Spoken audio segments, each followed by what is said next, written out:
Do you know you should embrace imperfection, but still find yourself paralyzed by the fear of getting it wrong? Welcome to the final video in From Permission to Power series. Today, we're bridging the gap between permission to be imperfect and actually taking fearless action after 50. Because understanding that perfection is impossible is just the beginning. The true transformation happens when you start moving forward despite your fears. Here's my personal story. For decades, I was what you might call a closet perfectionist. I talked a good game about embracing mistakes and learning through trial and error. I'd nod along with quotes about progress over perfection. I'd encourage others to take risks and reassure them that imperfection was part of the journey. But in my own life, I operated very differently. I'd spend weeks researching before making a decision. I'd outline and re-outline projects before starting them. I'd rehearse conversations in my head before having them. I had elevated procrastination to an art form, all in the service of avoiding the discomfort of doing something imperfectly. The cost of this perfectionism became painfully clear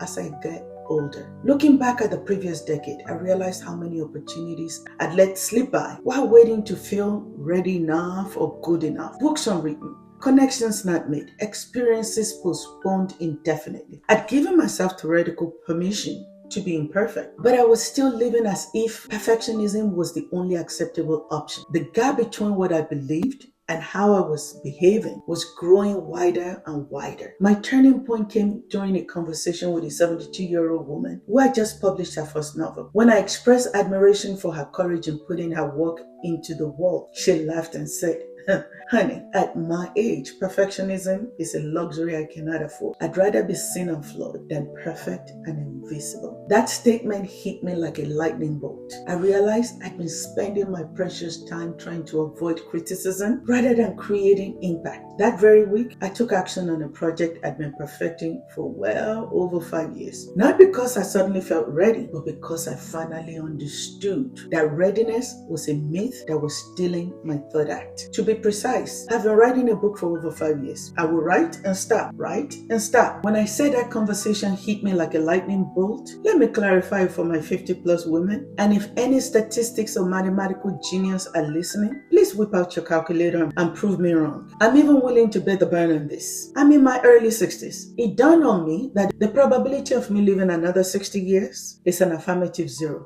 Nil. As in, it's not going to happen. And that, my sisters, is the fact for all of us, male or female, over 50. Through countless conversations with women in various communities that I belong to, I've observed that many of us get stuck in what I call theoretical imperfection. We intellectually accept that perfectionism is limiting. No problem there. But emotionally, we remain captive to its demands. 3 specific barriers keep so many brilliant women trapped in inaction, even after they've given themselves conceptual permission to be imperfect. Number 1, the heightened stakes perfection. The belief that mistakes are more costly after 50. With few years ahead than behind, every choice can feel weightier, every potential failure more significant. This perceived elevation of stakes makes imperfect action feel increasingly risky. Number 2, the expectation. After decades of developing competence in certain areas, beginning again as a novice becomes increasingly uncomfortable. The contrast between mastery in one area and awkward beginnings in others create resistance to new endeavors. Number 3, the internalized audience. The imagined critic who would judge our imperfections. After years of observing external feedback, we develop an internal committee of critics whose anticipated judgment can be paralyzing. Can I get a witness here, please? Today, I'm sharing my 5-step fearless action framework, the practical bridge between permission to be imperfect and intellectually taking bold, imperfect action. Number 1, fear reframing. Transform how you interpret fear's presence. Most of us have been taught to view fear as a warning to stop or retreat. This step is about reinterpreting fear as simply information or even excitement, a natural companion to growing rather than a signal to desist. I've witnessed this reframing transform lives. One woman had avoided public speaking for decades due to intense anxiety. Through this work, she began to view her racing heart and shallow breathing, not as an evidence of impending disaster, but as our body's way of preparing for something important. This subtle shift allowed her to move forward despite any physical sensation of fear. Imperfect action sizing, calibrating actions to bypass perfectionism trigger. When actions feel weighty or consequential, perfectionism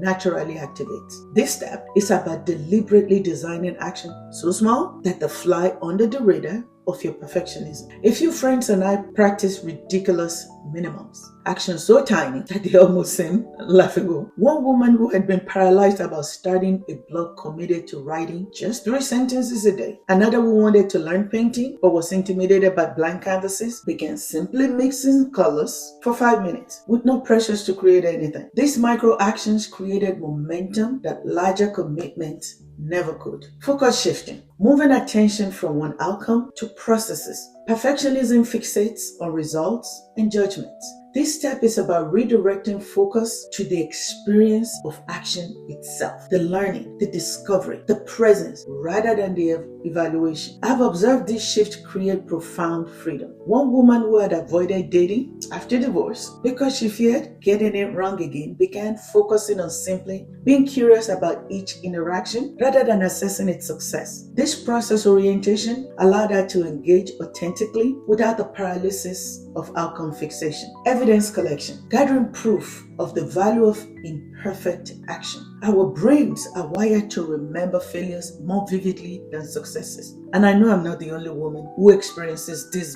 vivid replay on loop track. This step is about deliberately documenting the rewards of action despite imperfection to counter this negativity bias. Maintain evidence journals where you record instances when imperfect actions lead to positive outcomes. Connections made, lesson learned, unexpected doors open, joy experienced. This growing body of personal evidence gradually rewires relationship with imperfection. Resilience rituals, developing practices that support recovery from inevitable setbacks. Even with all the previous steps, taking imperfect actions will sometimes lead to disappointment, criticism, or failure. This is just one of the facts of life. This step is about creating rituals that help you process these experiences and return to action quickly. Effective resilience rituals combine compassion with perspective. In developing your personalized practices for setback recovery, consider journaling prompts, physical movement patterns,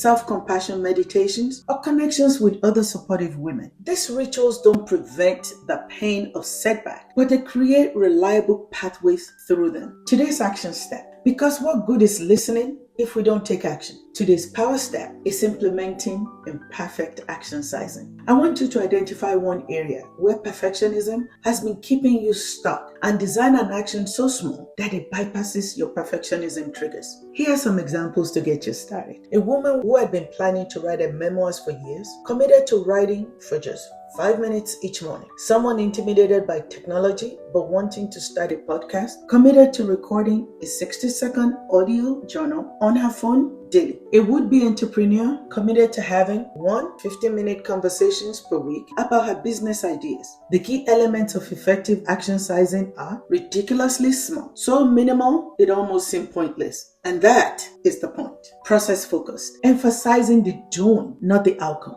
Time bound, be clear on when it begins and when it ends.